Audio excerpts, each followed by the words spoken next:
Dadi kowe sing dadi upalange Prabu Panggolan Jagat dasar kepara nyata. Arep nang kene iki akeh satriya akeh Nalendra. Ning kowe ora usah kuwatir, kowe adepane karo aku. Aku nek diwangi para Nalendra aku ora gelem. Katentreman, kabagyan, kanikmatan ning kawula Karang Kadempel do mapan ning Karang Kadempel kanthi tentrem kuwi ning pundhake Panakawan Bagong. Dadi kowe ora usah kuwatir, aja wedi kowe nyawang karo satriya-satriya iki. Satriya-satriya iki tamu kabeh. Nek upamane iki dadi gelut antaraning kowe karo aku, sing nandangi ya mung aku. Waladal. Cengengesan. Kandhane mari. Mangan apa kok gumoh-gumoh? Lho, aku ki guyu ora gumoh. Ayo, kowe rasa kokean gunung tanpa guna.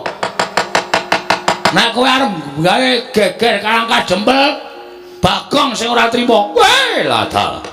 Yen ngono kowe wani karo aku, sing tak wedeni apamu? Wah, yen ngono ning endi papane wong neter kanthi dayan. Kaya apa aku sing bakal tekani mati, kowe mati aku mboyong Semar. Aku mati, Semar lestari mapan ning Karang Kadempel. Weh, lah kaya ngono ucapmu kowe, ha?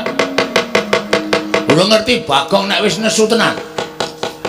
Wis tak andepi kowe nandhang karo Bagong.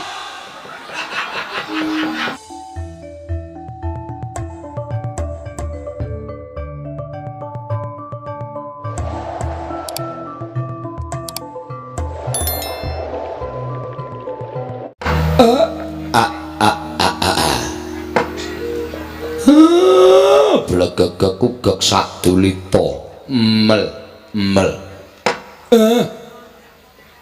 persasat kadidene kejugrokan Mukir Sari kelepaning samudra madu.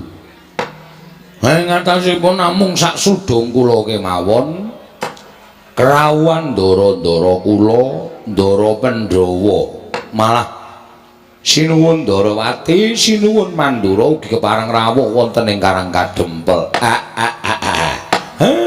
Iki enten apa to, Gus? Lakon janur gunung kadingaren. Ingkang mestinipun panjenengan menika sesembahan kula upami kepengin pinanggih kalih Semar niku cukup utusan Nayaka. Kula mesti sowan wonten negara Ngamarta Ndarawati menapa dene Mandura. Lah kok malah pepunden kula ketayalan rawuh enten ing pendhapi Karang Kadempel. Ndara kula ngaturaken sembah pangabekti kula kunjuk nggih Den. Yo Kyai Semar. Pus ndak tompa karya bumbung penggaliku. Ora liwat pudya pangastawaku tampan ana Kyai. Kula pundi nggo jimat paripin dayana ing kasantosan. Sinuwun Ndarawati kula ngaturaken bekti kula kunjuk. Kakang Semar ndak tampa.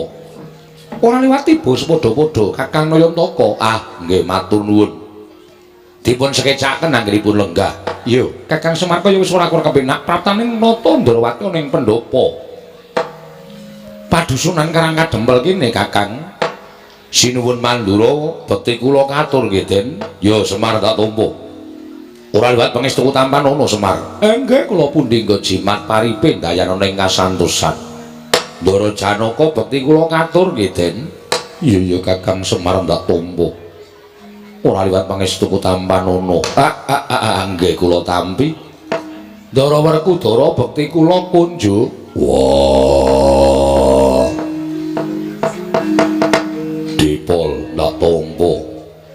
Ora liwat salam taklimku katur ngersaning Semar kakangku. Nggih kula pundi nggo jimat dayana ing kasantosan.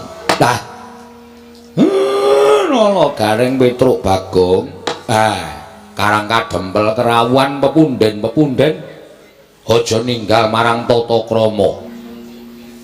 Kowe ngaturna bekti kelawan pepundenmu ingkang katemben rawuh iki. Panakawan anakku. Sinuwun Darma Kusuma kula ngaturaken sembah pangabekti kula kunjuk sinuwun. Iya nala garing ndak tampa pangestu tampan ana. Sinuwun Ndarawati bekti kula katur. Ya nala garing ndak tampa. Pangestu tampan ana nala garing. Sinuwun Mandura kula ngaturaken bekti kula kunjuk. Ya nala garing ndak tampa. Pangestu tampan ana. Ndara Werkudara bekti kula nggih Den. Nolo garing tak tompo pangestuku Tampanono. Ndara Janaka bekti kula katur. Nolo garing tak tompo pangestuku Tampanono. Dipun sekecaken anggenipun lenggah. Iya nolo garing wis ora kurang kepenak. Iya, nolo garing kaya ora kurang prayoga. Sinuwun Darma Kusuma bekti kula kunjung Gendara.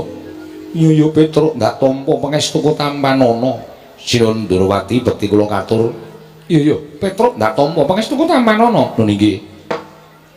Sinuwun Mandura bekti kula katur nggih Den. Ya Petruk ndak tampa pangestuku Tampanono Petruk. Kula pun dinggo jimat paripe dayana ing kasantosan. Ndara Werkudara bekti kula kunjung nggih Den. Wah Petruk ndak tampa pangestuku Tampanono nggih sangat anggen kawula ndadosaken jimat. Ndara Janaka bekti kula kunjung. Iya Petruk kantong bolong ndak tampa pangestuku Tampanono. Kula pundi nggo jimat paripe dayana ing kasantosan. Sami dipun sekecaken anggenipun lenggah Ndara. Iya Petruk kaya wis ora kurang kepenak. Sinuwun Darma Kusuma. Kula ngaturaken bekti kula kunjung nggih sinuwun. Iya Bagong. Ndak tampa Panakawan Bagong pangestuku Tampanono. Nun nggih, sangat anggen kawula midadosaken jimat paripe. Sinuwun Karasena. Kula ngaturaken bekti kula kunjung nggih sinuwun. Iya Bagong pangestuku Tampanono. Nun nggih, sangat anggen kawula midadosaken jimat paripe. Sinuwun Baladewa bekti kula kunjung. Ya Bagong ndak tampa pangestuku Tampanono. Nun nggih sangat anggen kawula ndadosaken jimat. Ndara Werkudara bekti kula nggih Den. Ya Bagong ndak tampa pangestuku Tampanono. Ndara Janaka bekti kula. Iya Bagong ndak tampa pangestuku Tampanono. Bektiku katur ya Reng. Oh iya Di tak tampa.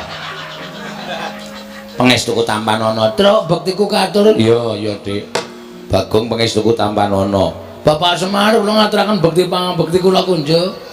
Iya, lha kok beda karo adat sabene kowe ngaturke bekti karo bapak. Gawe gedene atiku Bagong pangestuku Tampanono. Mugi-mugi saged ndadosaken jimat paripe Bapak Semar. Iya. Dipun prayagaken anggenipun lenggah, Pak. Iya Bagong kaya wis ora kurang kepenak. Niki wedange metu jam pinten, Pak?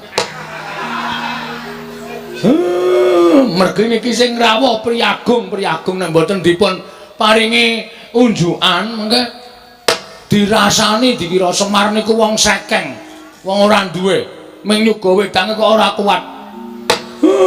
Ya wis mengko tak nehi sasmita nek kowe arep ngladeni bendara-bendaramu. Nun nggih ngestokaken dawuh Bapak. Sinuwun. Enten apa rawuh wonten ing Karang Kadempel? Sajakipun nawung wigatos upami Semar menika kadhak wilepat kula mapan wonten ing pundi menawi mangke pinanggih kalepatan kula badhe kapatrapana pidana kula mboten badhe selak ning nek Semar niku mangke badhe nampi ganjaran terus lelabuhan apa sing pun kula tindakke Ndara kula ingkang ngabdi pun Semar nyadong dawuh Den. Kakang Semar, kula wonten dawuh ingkang sepisan prataning para Pandhawa tetinju kelawan kananing Kakang Mayantaka. Jernatane Kakang Semar kuwi mujudake satunggiling pamomonging para Pandhawa. Darma Kusuma lan sakadang kadhian rumangsa lamun ora dimong dening Kyai Semar lan ora entuk pengayomaning Kyai Nayantaka, tangeh para Pandhawa bisa mukti ngawibawa kaya ingkang lumaku saiki. Mula besok kapan para Pandhawa bisa ngaturake piwales kelawan kabecikaning Kyai Semar, kejaba mung tansah nggatekake marang kananing Kyai Semar sak kulawarga ingkang sayekti gedhe darmane tumraping para Pandhawa. Kakang Semar, Kakang Nayantaka, prataning Natandrawati ana ing Karang Kadempel, aja gelo rasamu, aja lara atimu. Sayekti nalika semana prapting negara Ngamarta, para Pandhawa wis tata-tata bakal budal lumarepun ing Karang Kadempel. Mula tumuli Natandrawati nderekake kelawan jengkaring Kyai Prabu Darma Kusuma sowan ana ing Karang Kadempel. Kejaba saka kuwi Kakang, ngemuti lamun Natandrawati ora ketang sithik tau tate nampa pangudanging Kyai Nayantaka, aku tau mbok mong ora ketang ngomong sedhela nanging tumrap tresna kuwi mujudake sawijining dharma dharmane Kyai Semar minangka pamong ing ngomong lawan Nata Ndarawati mula ora neh lamun tumuli panjenengan ingsun nderekake lawan jengaring Kyai Prabu Darmakusuma sowan nang Karang Kadempel semono uga praptaning Baladewa iki nderekake marang Kyai Prabu Darmakusuma ingkang sayekti sowan nang Karang Kadempel mula jroning pendopo padukan iki mengko bakal ngrembug perkara apa Baladewa kepengin mirengake marang sabdane Kyai Prabu Darmakusuma yen mengko apa ngrembug ana jroning padukan Karang Kadempel iki lereke marang kabecikan Baladewa ora bakal wisuh lumuh ngentasi perkara ning mesti bakal melu cawe-cawe sarta melu andombani marang lekasing Kyai Prabu Darmakusuma matur nuwun Den matur nuwun kula niku gumun wonten swasana ingkang kaya ngeten jagat niki wis kentekan wong apik donya niki wis kentekan wong becik saapik-apike wong mesti kesasapan watak ala niku wis dumadi enten jana loka mula kula ngaturke panuwun ngersaning Gusti dene speranganing tiyang ingkang gesang wonten ing jagat menika ingkang sedaya kula kinten sampun kesasapan watak angkara budi candala lah kok isih ana satriya sing penggali kaya punden kula Pandhawa kok isih eneng satriya ingkang penggali kaya ndara-ndara kula Pandhawa satriya ingkang ngateteken ati suci pepayung budi rahayu monggo racak-racake wong kaya panjenengan menika angel ditemoni lho Gus angel wong sing ora eling karo nalika wiwitane niku angel ditemoni agan saben sing pun lumaku teng donya niku ora krasa awal mula bukane kepiye ning bareng wis kepenak lali karo awal mula bukane lali karo wong-wong sing padha nyengkuyung marang kepenake wong wau sampeyan pun dadi nalindra pun kekucah brana picis sampeyan pun dadi ratu wis kedunungan derajat pangkat ning isih eling karo pamomong kaya Semar isih eling kalih anak-anak kula isih eling kare kawula sak padukuhan Karang Kadempel sing tansah nyengkuyung dhateng panjenengan monggo racak-racake aja kok nileki kalih kawula Nayaka Praja tiang-tiang sing kedunungan derajat pangkat sing dedunungan bondo donya niku aja kok tilik karo para kawula nileki karo kawula piye ta uripmu piye ta kahananmu selagine peparing wae sing kudune diparingke kabeh mesti diketok-ketok ora diparingke karo kawula sing kudune diparingke wutuh diketok separo sing separo wenehke kawula sing separo nggo mblendhukke wetenge dhewe niku kaya ngoten niku racak-racake sakniki sing dumadi ning nek Pandhawa kula kok mboten ha niki lho sing marayati kula kelara-lara lah kok dadi punden-punden klumpul Pandhawa tasih emut dhateng Semar matur sembah nuwun Ndara matur sembah sewu panuwun ingkang tanpa pepindhan mugi-mugi kabecikaning Pandhawa tumular dhateng sakiwa tengenipun wekasan ewoning wong sing watake angkara kethukulan menungsa siji sing watake becik wekasan bakal tumular dadi loro dadi 10 dadi 100 dadi 1000 ingkang wekasanipun tiyang sak jagat menika pambeganipun becik sedaya rak ngaten to Den iya Kakang Semar bener apa ingkang dadi ngendikamu muga-muga pengendikaning Kakang Wayantaka bisa numusi matur sembah nuwun tanpa pepindhan salajengipun kula nyuwun dawuh sasampunipun Ndara kula Pandhawa menika kepareng rawuh wonten ing Karang Kadempel Semar sak kulawarga sehat walafiat mboten manggalang setunggal menapa tansah pinayungan dhateng panguwasaning dat Kang Murwegat binerkahan juwana gesang ingkang sekeca terus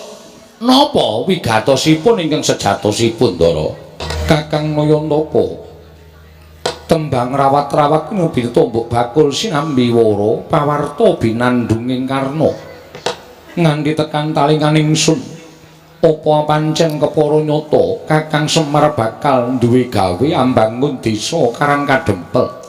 Kakang Maradiage wangsul ana pitakoning Nalindra Ngamarta iki Kakang Semar. Mangke piye? Niku sing kandha sapa niku? Sing ngabarke nek kula ajeng bangun desa sinten? Akeh para kawula ing wis padha rerasanan satemah nganti tekan talinganing Nayaka tumuli ana peranganing Punggawa Ngamarta ingkang munjuk atur kelawan panjenengan ingsun. Kakang Semar aja mbok tutup-tutupi. Aja nganti Kakang Semar duwe gawe para Pandhawa ora mbantu marang Kakang Semar dosa apa ingkang disandang dening para Pandhawa. Mula pitakoning Nalindra Ngamarta iki sayekti mung kepengin mireng wangsulaning Kyai Nayantaka apa pancen bener kaya mengkono. Yen to pancen kateman kaya mengkono ingkang bakal kelakon Kyai Semar Pandhawa ora bakal wegah, Pandhawa ora bakal owel, mesti sak biyantu marang Kakang Nayantaka. Nanging aku nyuwun apa to ingkang bakal Kakang dadekake ning Karang Kadempel? Apa wangunan wujud gedhong ingkang magrong-magrong? Apa wangunaning bali desa? Apa wangunaning bali wismaning para kawula? Mula Kakang Semar kudu njlentrehake kelawan Puntadewa. Sampeyan niku siji piyaine alus, angka loro jujur mboten nate tumindak ingkang mboten sakmestinipun. Katiganipun mboten aneh, wong jujur, wong ikhlas, wong sabar, wong ora nate tumindak dosa menika mesti diparingi keluwihan karo sing gawe jagat. Buktine Semar durung wara-wara teng pundi-pundi nek kula ajeng bangun desa. Lah kok sinuwun Ngamarta pun prisa niki nek mboten pepethinganing titah pitataning jalma unusaning menungsa menika mboten badhe kelampahan. Yen to pancen mengkono bener apa ingkang dadi ngendikaku Kyai Semar bakal mbangun desa. Nggih leres. Sabanjure apa ingkang bakal sira bangun Kyai Semar? Gegayuhan kula mbangun desa menika mboten mbangun papan-papan sing indah, papan-papan sing becik menika mboten.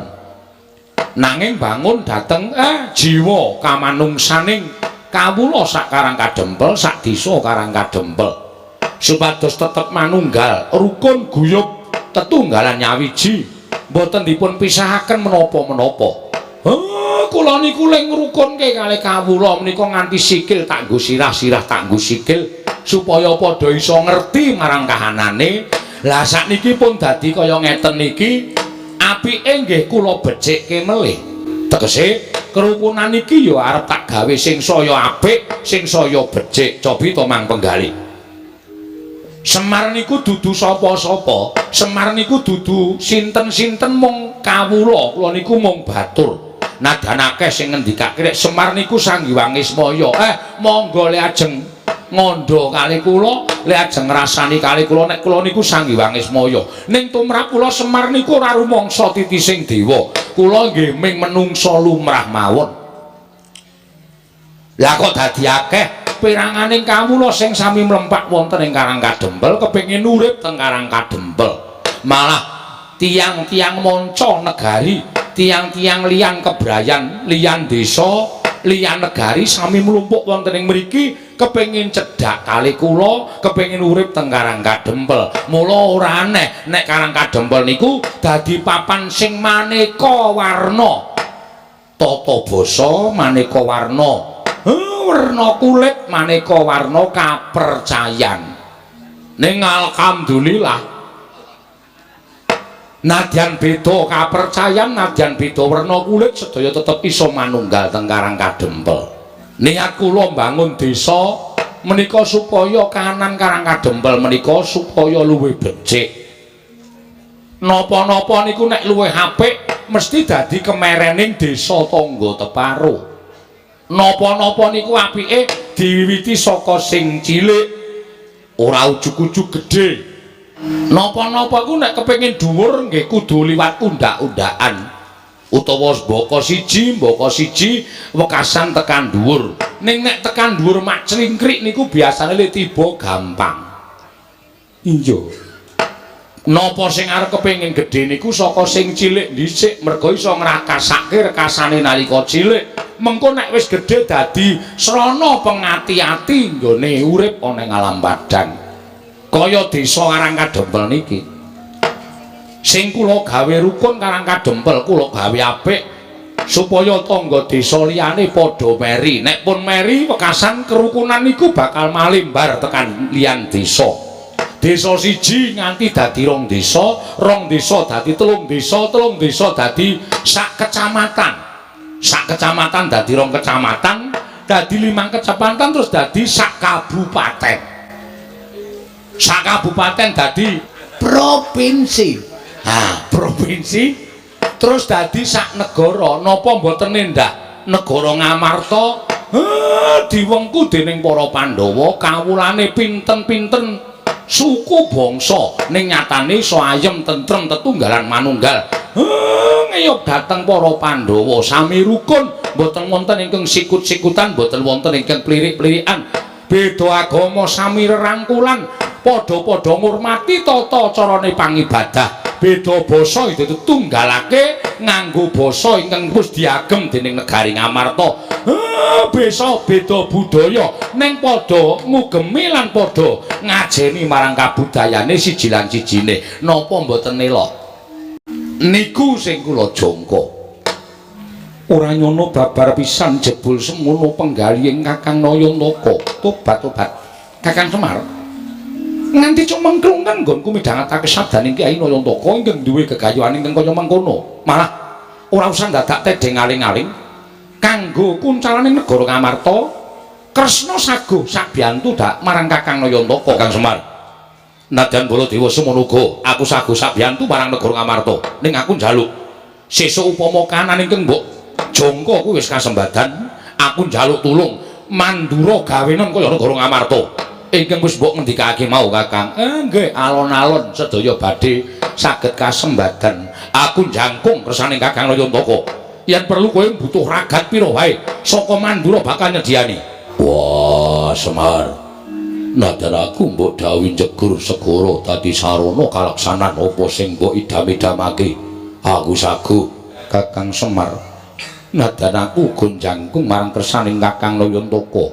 Nadyan aku mbok dawuhi munggah gunung medun jurang ora bakal silak. Tentrem ati kula. Wah ya bapak iki nek muni digayuhan kok ya ndara-ndara kok ya krasa ya terus. Tur kabeh mendukung ayo kuwi lho apike. Ha ta terus? Ha iya. Pendak-pendak bapak duwe gegayuhan kok mesti ndara-ndara kuwi gruduk rawuh kabeh. Kakang Semar aku saguh mendanai apa sing dadi karepe Kakang Nayantaka. Wah, Ndara Janaka ya Kakang Semar aku tok dawuhi apa wae nderek.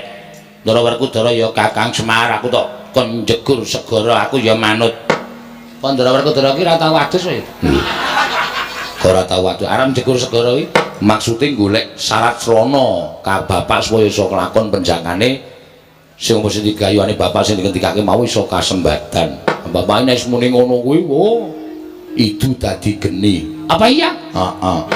Tegese itu dadi geni iki apa sing dingendikake dadi kasunyatan. Mula deloken nadyan ki nalindra. Oh, piye? Apa ora gleleng?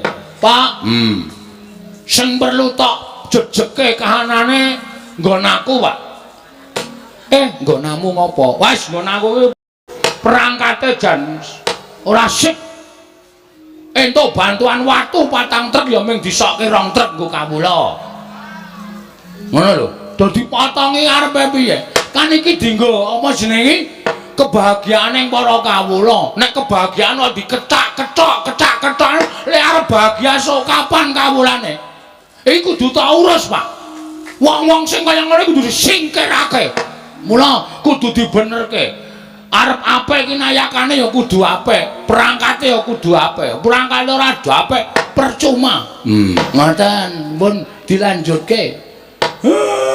Terus kula sakniki nggih mengajeng nyuwun priksa dhateng panjenengan.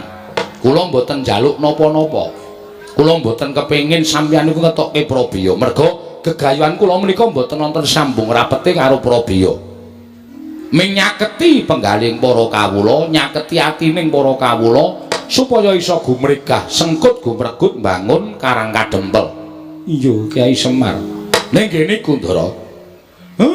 Ujaring para sepuh nyebataken, ujaring para kaki-kaki sami ngendikaaken. Wong ki nek duwe gegayuhan wong ki nek duwe pepinginan adat sabene pepinginane arep ketekan gegayuhane arep kasembadan niku adat sabene biasane godane sok nyepaki godane sok nekani mula bab godha menika mangke wujute napa ndara-ndara kula suwun ampun ngantos wisuh lumah ngentasi perkara ning mang bantu Semar Badranaya awit kula niku wong sing ora kuat tumandang karya ijen anak-anakku ya ming kawula anak-anak kula niku ya ming batur nek godane ngungkuli kekuataning Semar kula pasrahke kali ndara-ndara kula Pandhawa ndara Werku ndara Janaka ndara Kresna ndara Baladewa ya Semar aja kuwatir Pandhawa tansah njangkung marang kersaning Kyai Nayantaka rumangsa ora dolanan kelut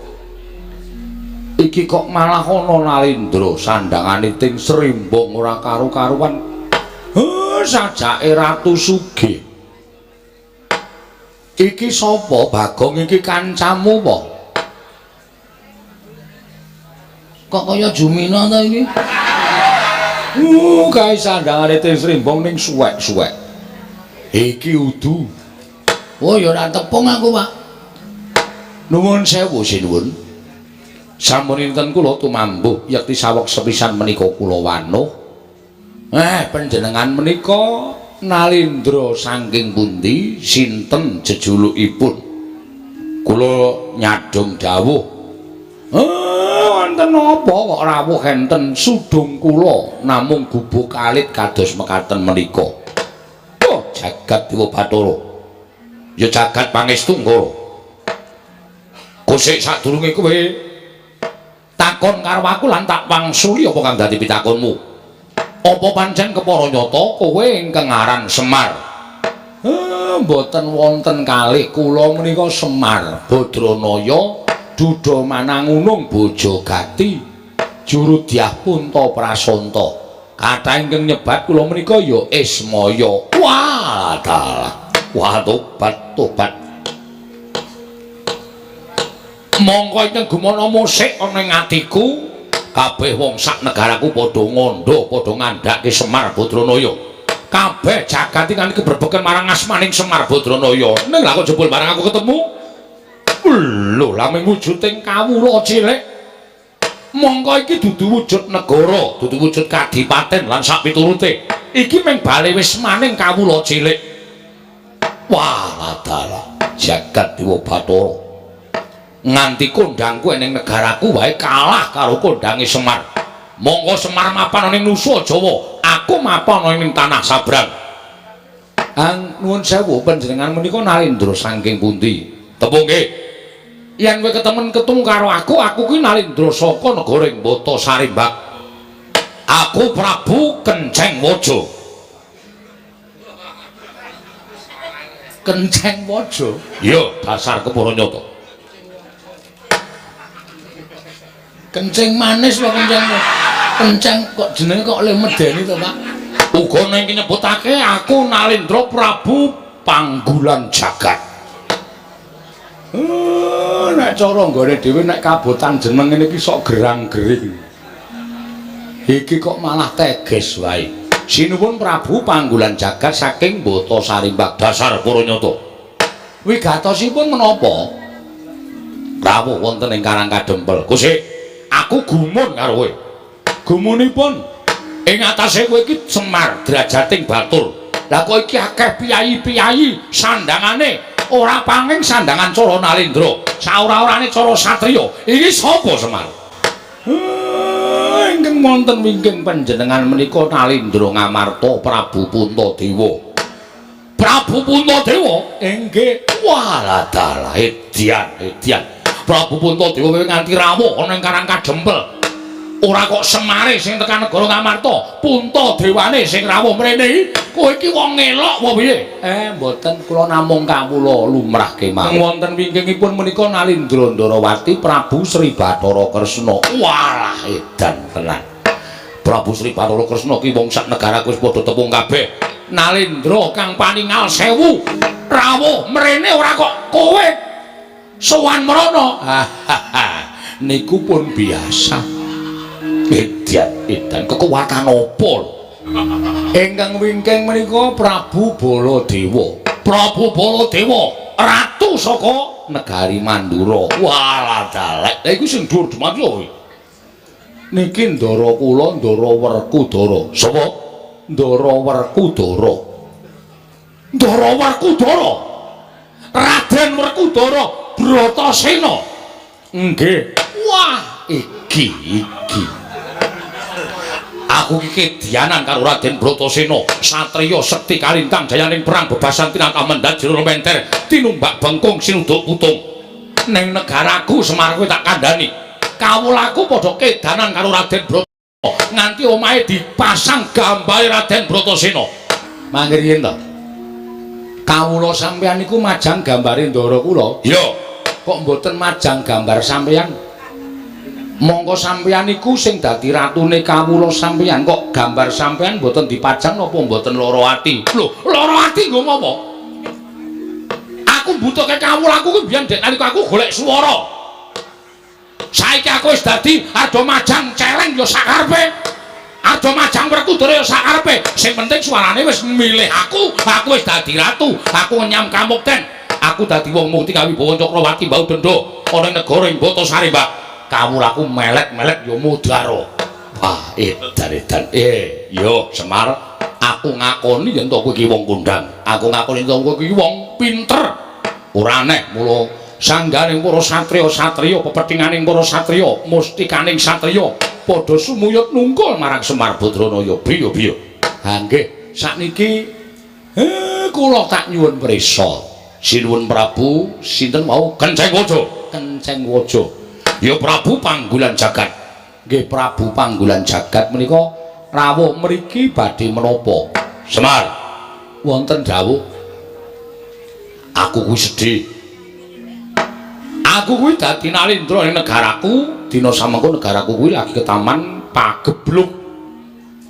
Negaraku lagi ketaman welaking Jawata. Kawulaku padha kasangsaya uripe ora kepenak.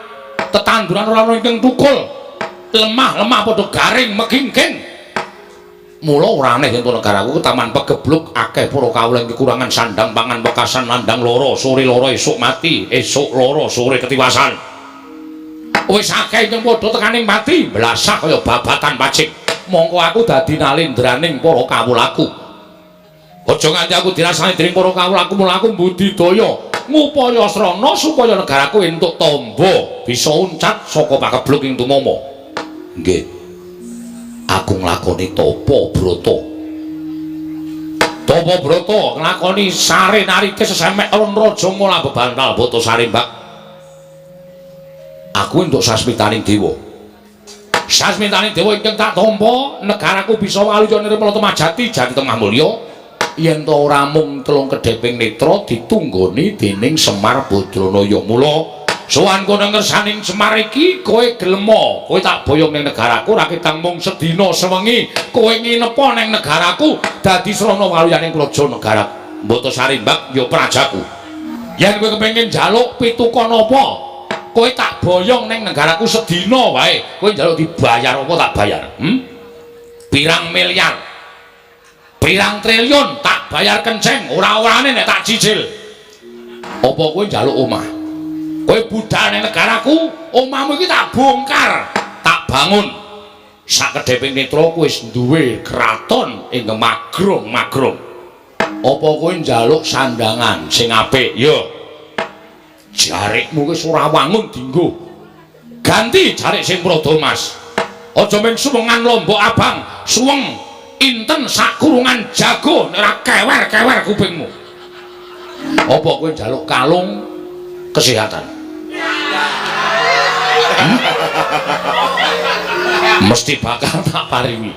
supaya uripmu tambah dawa watuk-watuk ilang sesek ora bakal tumomo ketoke iki ratu bekas bakul obat ketoke nanging yen kowe ora gelem tak boyong ning negara kowe mboto Sarimbang kowe tak ijoli dhuwit ora gelem tak ijoli sandangan ora gelem tak wenehi apa-apa ora gelem tak gaweke omah ora gelem kowe puga ora gelem rawuh ning negara mboto Sarimbang tegese kowe bakal mentolo karo patine kawulaku yen nganti aku bali ning negaraku aku ora boyong kalawan kowe bakal padha nyuraki karo aku disenggo aku ratu sing ora iso ngayomi marang para kawulaku mula tinimbang aku bali dadi sarta nglakoni sastra wirang aku dadi wong sing dicacat dicedha dening para kawulaku luwih becik aku ngruda paripeksa kelawan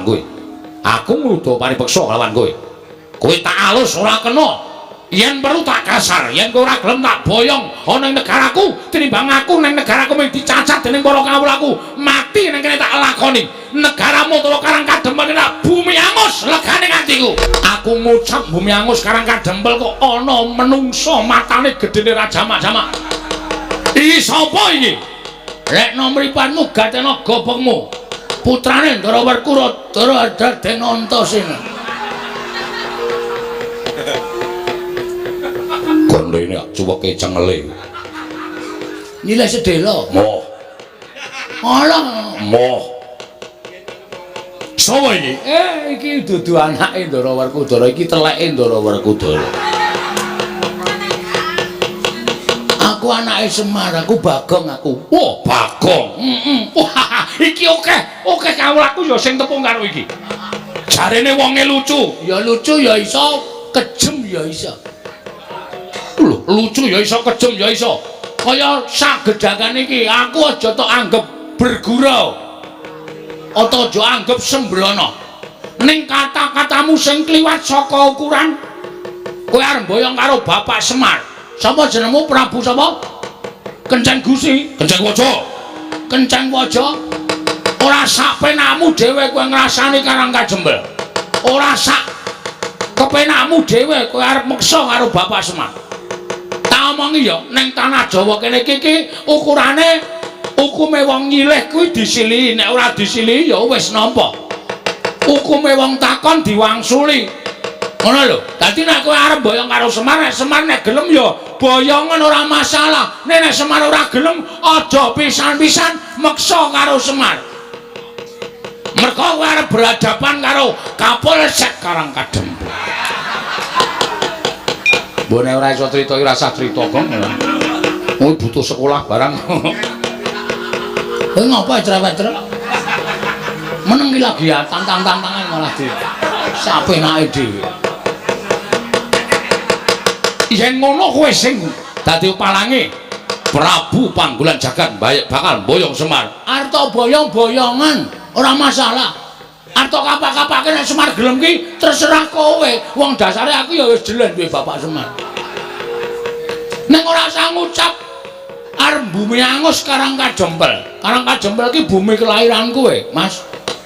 Karang Kadempel ki tanah kelahiranku. Aku lahir ning Karang Kadempel. Mula aku ki jejer putra bumi sing wajib mbelani Karang Kadempel. Sing wajib aku iso jaga Karang Kadempel. Nek ana wong sing arep ngosase Karang Kadempel, arep gawe geger Karang Kadempel, ajange ora ning dadane Semar, ning dadane Bagong. Wah, jenenge Bagong. Waduh. Dadi kowe sing dadi upalange Prabu Panggolan Jagat dasar kepara nyata. Arep nang kene iki akeh satriya akeh Nalendra. Ning kowe ora usah kuwatir, kowe adepane karo aku. Aku nek diwangi para Nalendra aku ora gelem. Katentreman, kabagyan, kanikmatan ning kawula Karang Kadempel do mapan ning Karang Kadempel kanthi tentrem kuwi ning pundhake Panakawan Bagong. Dadi kowe ora usah kuwatir, aja wedi kowe nyawang karo satriya-satriya iki. Satriya-satriya iki tamu kabeh. Nek upamane iki dadi gelut antaraning kowe karo aku, sing nandangi ya mung aku. Waladal. Cengengesan. Kandhane mari. Mangan apa kok gumoh-gumoh? Lho, aku ki guyu ora gumoh. Ayo, kowe rasa kokean gunung tanpa guna. Nek kowe arep gawe geger Karang Kadempel, Bagong sing ora trima. Weh, ladal. Yen ngono kowe wani karo aku, sing tak wedeni apamu? Wah, yen ngono ning endi papane wong neter kate dayan. Kaya apa aku sing bakal tekani mati, kowe mati aku mboyong Semar. Aku mati, Semar lestari mapan ning Karang Kadempel. Weh, lah kaya ngono ucapmu kowe, ha? Ora ngerti Bagong nek wis nesu tenan. Wis tak andepi kowe nandhang karo Bagong.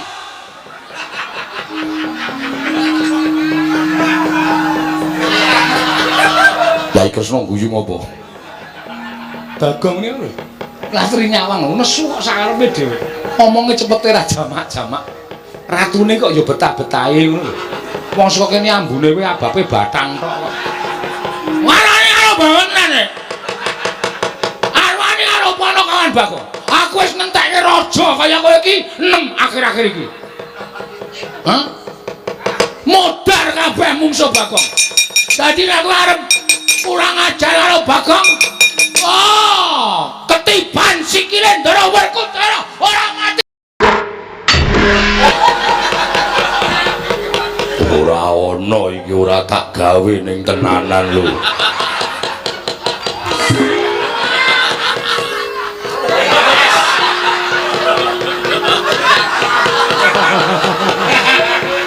Sajake sing natah lali mbiyen. Wah, Bagong gawe kaget. Gawe kaget pripun? Kok kowe muni tiban sikile Werkudara? Wah, jangka tendang wonge. Werkudara, lah kok dadi kowe melu-melu perkara iki? Werkudara, lah kok dadi kowe melu-melu perkara iki? Aku krungu Bagong muni ketiban sikile Werkudara, pecah sirahmu. Kaya wong kaget aku terus jangka. Sirahe ratu mau terus tak tendang. Wah, dudu salahku, salahe Bagong. Weh, kok sik, kok salahku ngopo? Wong aku ora ngopo-ngopo kok. Aku ra akon. Kula mboten kula mboten akon sampeyan. Kula mung muni ketiban sikile Ndara Werkudara, pecah sirahmu. Aku terus jangka. Sing muni akon sapa? Aku ora mung ngomong to. Sampeyan iku sing kagetan. Wah, edan. Ora edan iki tenan. Ora ana wong dawuh kejaba aku, "Ndara, niki mang tendang." Iku kalimat perintah. Berarti sampean kula kon. Nek kula muni ketiban sikile Ndara Werkudara, apa ana kalimat perintahe? Ora ana to? Wah, ampun rika ditandangi. Sing nantang ki kowe, sing nendang sapa? Sing nendang daramu Werkudara, sing nendang tanggung jawab. Aku kan men padu. Ora ngopo-ngopo. Pripun Den? Wah, celek. Kapusan karo Bagong.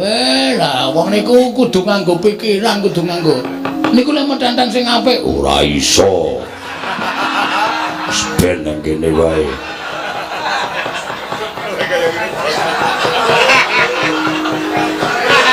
Menika ditandangi. Wah, edan. Ora edan tanggung jawab kok edan piye? Sing nendang sampeyan kok. Masa sing nendang sampeyan sing temandang kula ya geseh. Wong kula niku mung nantangke kok. Kula mung mangsuli omongane ratu. Kowe mau nganggo tembung kaya ngono mau, tumrap aku kuwi didhawuhi. Anak kula niku ratu napa-napa. Wong kula niku ponokawan kok dawuh bendara ya ora mungkin. Wah, ning yo tak kira-kira bener Bagong. Bagong ki ora ana tembung akon karo Werkudara. Mesine Werkudara kudune tanggap karo ukarane Bagong, aja kok sak penake dhewe. Gandeng sing nendang Werkudara sing tanggung jawab Werkudara. Oh, ora balaku keh. Ayo, pripun? Bagong bener kok. Lah wong nyatane Bagong mau nipe Bagong? Ketiban sikile Werkudara. Lho, kuwi ora ana ukara dawuh to. Ora ana ukara nyuwun tulung, ora ana ukara sing Bagong kuwi akon karo Werkudara. Ya mung kowe iki sing lagi kaget. Wah, leran. Bocah nular kok Ren. Mau aku kowe terus saiki Ndara Werkudara. Nggih terus Ndara kok. Oh, Bagong terus edan ora. Ampun sare. Ora Pedro. Werkudara nek ora iso nglampungi tegese siadi. Iso miwiti ning ora iso ngrampungi, iso nggelar ora iso nggulung.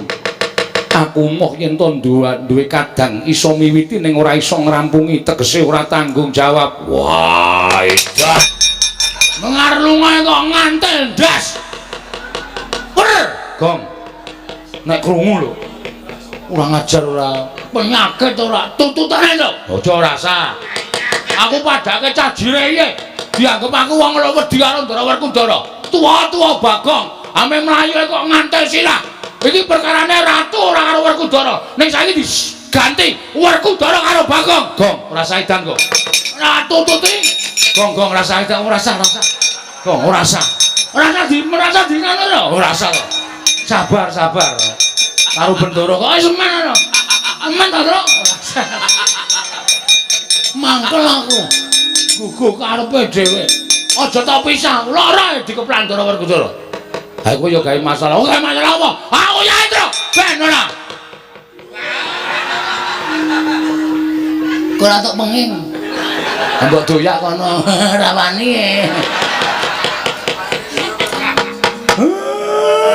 Bagong mesti ora pisan ora pindho mesti gawe rame. Ora ono aku takoke. Aku ki gawe rame ki gawe seneng kok, Pak. Mong gawe seneng atine wong ki ngibadah. Ha iya. Bener. Sinuwun, kula wis matur to. Gegayuane wis arep lakon, pacobane ya cemepak. Iya, Kyai Semar. Sak banjure kula nyuwun Ndara Baladewa, sinuwun Ndarawati, kula aturi ngawat-awati tindakipun Ndara Werkudara. Mergi saking paningal kula niki godha niku mboten baen-baen. Iya, Kyai Semar. Yen to ngono aku nyuwun pamit metu njaba. Iya, Semar aku njaluk pamit metu njaba. Aku tak metu njaba wae, Pak. Iya. Kancane sae do metu njaba. Iya. Ndara Janaka nyuwun tulung nggih dipun tentremaken nggih, Ndara. Iya, Ponokawan Bagong. Reng ayo reng manunggal sayuk rukun gotong royong njaga perdamaian Karang Kadempel. Aja nganti klebon menungsa kaya Prabu Kencang Waja karo ya Prabu Panggulan Jagat mau. Iya, Ya karo calo karo Petro barang iki ya, Tru. Ayo. Ndak nggo dukani bapak. Ndara Puntadewa monggo kula dherekaken manjing sak lebeting Bali Wisma. Dipun icipi Napa sing pun dimasake kalih kanastren. iya Kyai Semar Ngistoke dawuh sawontenipun lho Ndara. Daharanipun boten kados teng kraton. iya Kyai Semar ora dadi ngopo. Bagong tilik ana mbokmu wis rampung urung tak kembul dahar karo ndaraku. Siap.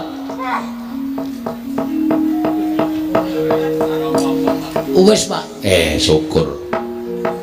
Jangan lombok. Weh. Tempe. Ora ana iwak-iwak apa to apa.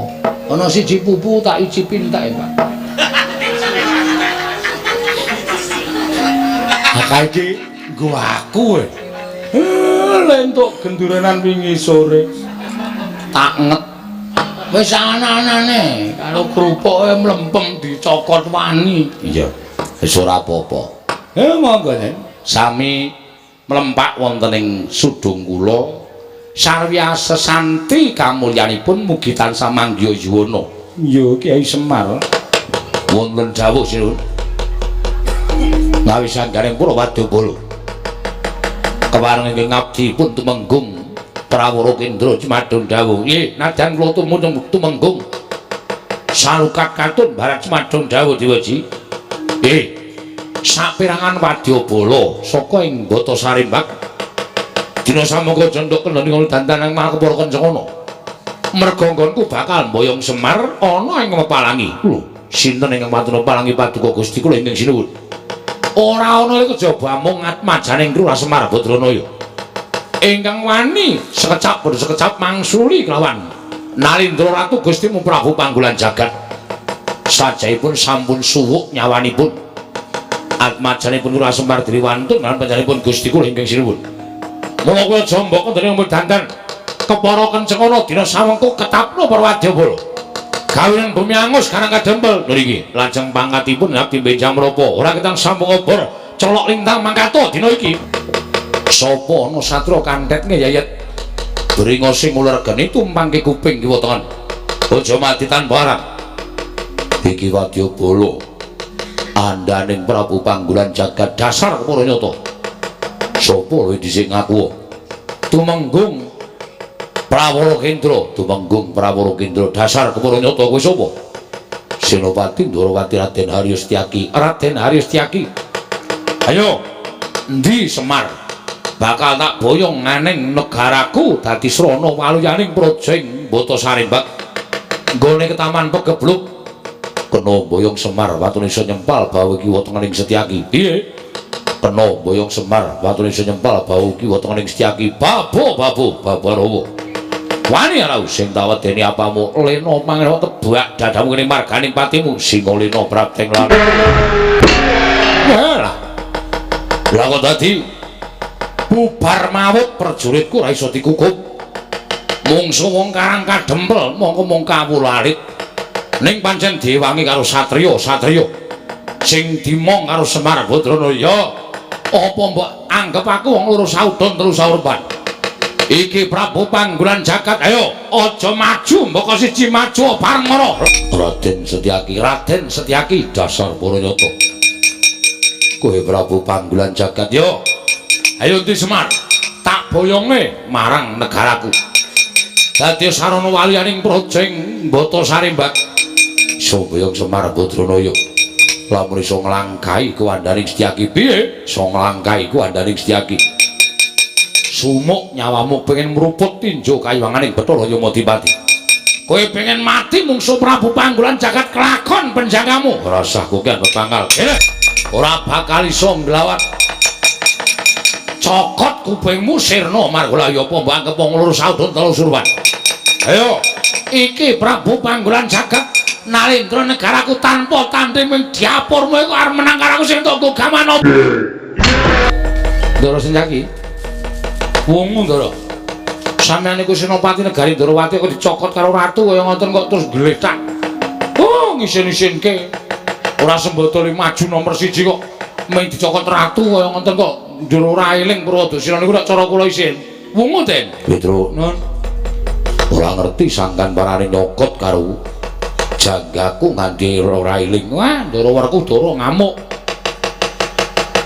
lagi sumbar-sumbar sing kaduan clurut jelek dindleki sirahe ratune mau nggih mati apa ora mboten ngerti waduh mati aku Ndara Werkudara mlayu mriko nututi ora pati nduga ngono yen baru dikrubut tak krubuti karo Kakang Mas Yudipati pun monggo mawon watone karang kadempel tentrem ajeng cara pripun mawon sing mau tak takokke karo Semar Badranaya dasar para nyata Prabu Panggulan Jagat piye kowe ora usah dadak melu-melu perkara iki ayo semingkira kowe aja bakal boyong karo Semar wis kondo ora bakal sagu mbok boyong marang negaramu kowe semingkira piye semingkir yo aku gelem semingkir watone iso boyong karo Semar Badranaya sapa sing ngalang-alangi sedyaning Prabu Panggulan Jagat aja kok jamak lumrahing menungso Dewa mudhun wae aku ora bakal mundur sejangkah.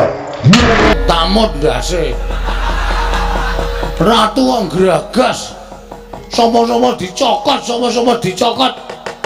Ndara Werkudara dikapake. Aku weruh, Ndra. Heeh. Ngantem Ndara Werkudara ora apa-apa kok ndurmak cekel nggon gulu. Ndara Bratasena nganti ora eling. Dilingke, Gong. Gah. Kok omong iki nek delengke ora eling terus nothok mbok wis rasah ngelingke eling ya karepmu ora ya wis emut Den Gus Ndara Werkudara emut sampeyan iku satriya peng-pengan wis dicokot karo ratu kaya ngoten kok ngglitane cara kula isin eling Ndara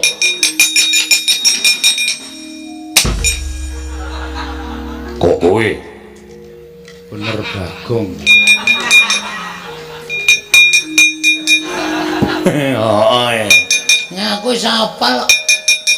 Wong perang iki malah dielingke kaget terus sing nang ngarepe kowe terus prek ngono lho. Aku wis apal aku. Ah iya. Aku mulane ra seneng karo Ndara Werkudara. Sithik-sithik ngampleng, sithik-sithik ngampleng. Apa dhek iki terus wong top ngono apa piye?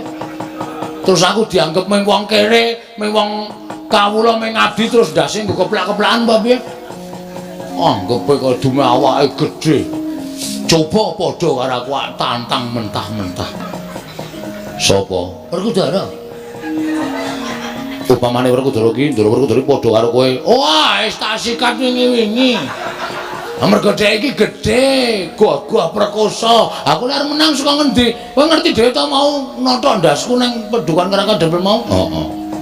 Sarta upama padha ngono dedeg piadeke padha. Ya ora padha dhek dhuwur sithik lah. Sikat wingi-wingi. Tak adus, Gong. Hah? Tak adus. Ra bar adus ta kowe? Heeh, aku tak adus nang kali kok kaya penak banget. Menan asli wong padha niku lak antil. Sayange kok gedhe kono.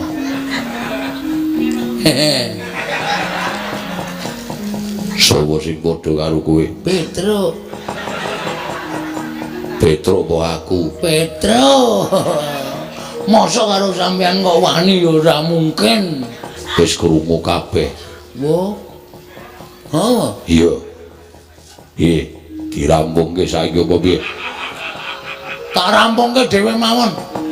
Pun mboten sadewangi pun bejo cilaka bungasa tak rampungane dhewe. Wah, Ponokawan edan. Karo Bendara arep wani. Sampeyan ya plak-plak kok kali kula. Sampeyan ora plak-plak tak lamun kula ngrasani elek. Mula sosok niku ora sok das-das. Sirah disembah anak bojo nang omahe nang ngene nggo keplak-keplakan. Tuwa kula karo sampeyan. Yo sak kepenake dhewe ora. Nek kuwalat piye? Aku ngerti cilikmu ning kowe ora ngerti cilik aku. Wah, ya wis. Ya wis piye? Aku mau nek terus-terusan nderekke sampean kok das-das. Moh ya wis rasah melu aku.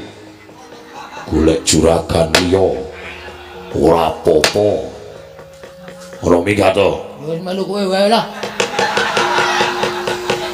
Piye, Gong? Ora mempan elekku. Anu karo makon aku mah ditundung kon golek juragan liya. Wah, Prabu Panggulan Jagat aja nyokot karo Werkudara. Kekuatane ngedap piye ya. Wah, saben sikile diuncalke lah kok tumomo ning dada sesek. Sumrepet panonku kaya ora weruh kiblat. Raden, aja mbok kira aku mung tekan semene. Kowe kuat nadai pusakaku Kyai Candra Wirayang. Kowe iso urip kena Candra Wirayang. Cilike kowe isih iso ngadeg aja dundang Prabu Panggulan Jagat. Lakon tak tibani pusaka Candra Wirayang kowe ngletak ora eling nglumpruk tanpa daya. Nadan ora tekaning pati nanging kowe ora duwe kekuatan pepes bayu kang tapis Werkudara. Prajurit bondo tangane krincung sikile leboke bakun jalan sedan aku durung tau tepung.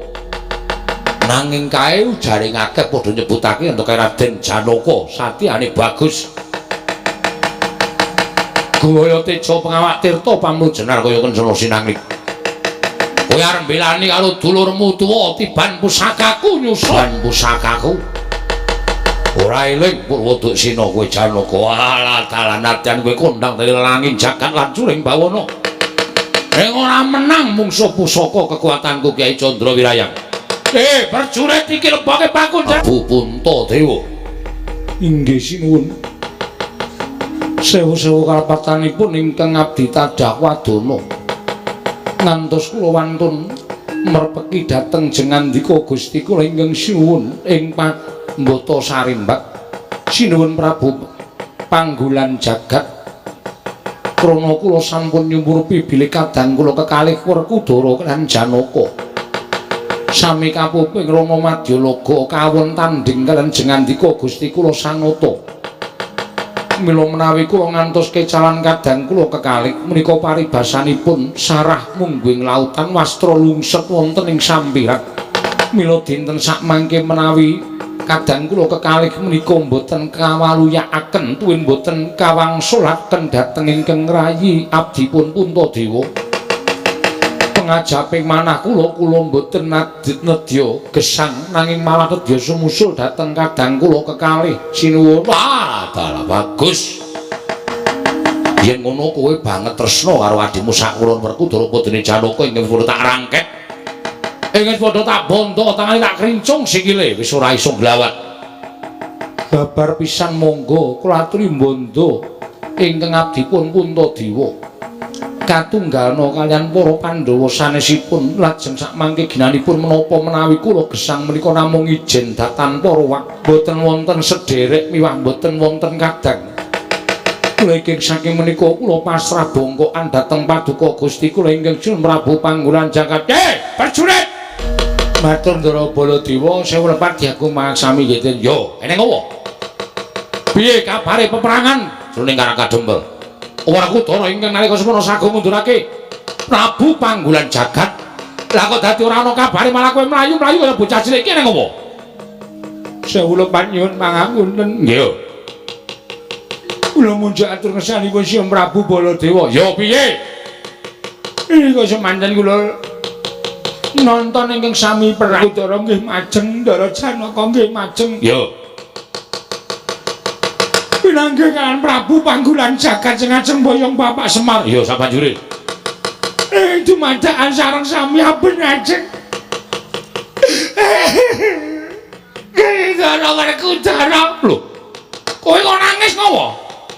Ndara Werkudara sinuwun. Bendara Werkudara ya kene. Ndara Werkudara kenging painah. Apa, Gong?